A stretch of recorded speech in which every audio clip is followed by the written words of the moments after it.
ప్రియమైనటువంటి వారులారా, ఈ ఉదయకాలమున యేసుక్రీస్తు నామములో మీ అందరికీ నా హృదయపూర్వక వందనాలు చెల్లిస్తూ ఉన్నాను. దేవుడు ఈ రోజున ఒక ముఖ్యమైన మాటతో మిమ్మల్ని దీవించబోతూ ఉన్నారు. కీర్తన 103వ కీర్తన 5వ వచనం మనం చదువుకున్నట్లయితే, యెహోవా మేలుతో నీ హృదయమును తృప్తిపరచును. ఈ రోజున దేవుడు మేలుతో నిన్ను తృప్తిపరచబోతూ ఉన్నారు.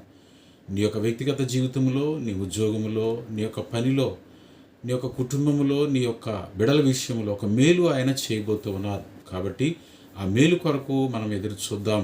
ఆయన సన్నిధిలో ఆరాధన చేసి ఆయన స్తుతించి ఆయన మాటలు విని ఆయన యందు మనం సంతోషిద్దాం. ఆయన మీ యొక్క కుటుంబాలలో ఒక మేలు ఆయన చేయబోతూ ఉన్నారు. ఆ మేలు కొరకు ఎదురు చూద్దాం. మనం దేవుడు మిమ్మల్ని మేలు చేత నింపి దీవించి ఆస్వాదించునుగాక. ఈరోజు మీ కుటుంబం కొరకు ప్రార్థన చేయాలని ఆశపడుతున్నాను. ప్రార్థన నాతో కలిసి మీరందరూ కూడా ప్రార్థనలో ఏకీభవించవలసిందిగా మనం చేస్తూ ఉన్నాను. నీ కుటుంబంతో కలిసి ప్రార్థన చేద్దాం. పరిశుద్ధమైన తండ్రి, మీ పరిశుద్ధ నామమునకు వందనాలు. అవును తండ్రి, నీవు మా హృదయములను నీ మేలుతో నింపబోతూ ఉన్నావు.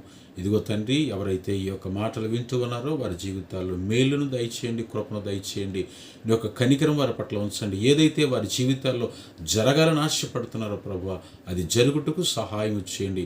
ఈ ఉదయకాలం మొదలుకొని ప్రభువా, ఈ దినమంతయు వారిని దీవించి ఆస్వాదించి నీ మేలు చేత తృప్తిపరచమని, మీరు మహిమ పొందమని, బిడలను కుటుంబాలను దీవించి దర్శించమని, వారి ప్రతి అవసరత మీ నామలో తీర్చమని యేసు నామములో అడిగి వేడుకొనుచున్నాను తండ్రి.